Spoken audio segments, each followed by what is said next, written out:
రాష్ట్ర వ్యాప్తంగా అన్ని జిల్లా కేంద్రాల్లో మెడికల్ మాఫియా పైన నిరసన కార్యక్రమం పిలిపి ఇవ్వడం జరిగింది. అందులో భాగంగా ఈరోజు విజయనగరం జిల్లాలో బస్టాండ్ సమీపంలో నిరసన కార్యక్రమం చేయడం జరిగింది.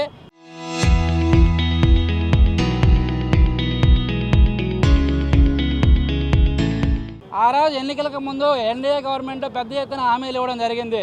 మేము వస్తే అధికారంలో రాగానే గత ప్రభుత్వంలో జగన్మోహన్ రెడ్డి గారు 17 కళాశాలలు నిర్వహించారు. పూర్తి స్థాయిలో ప్రభుత్వపరంగా నడిపిస్తామని చెప్పారు.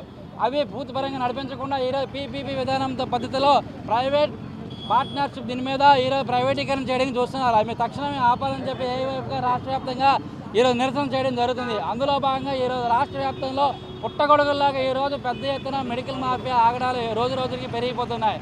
గత ప్రభుత్వం అయితే కానీ ఈ ప్రభుత్వం అయితే కానీ ఒక అధికారంలో వచ్చిన తర్వాత ఒక టీంలను ఏర్పాటు చేయడం జరిగింది.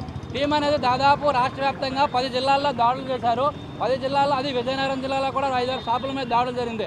అవనగడ్డలో ఒక షాపును సీజ్ చేయడం జరిగింది. ఈ రాష్ట్రంలో దాదాపు 60,000 పైచీలకు మెడికల్ షాపులు ఉన్నాయి.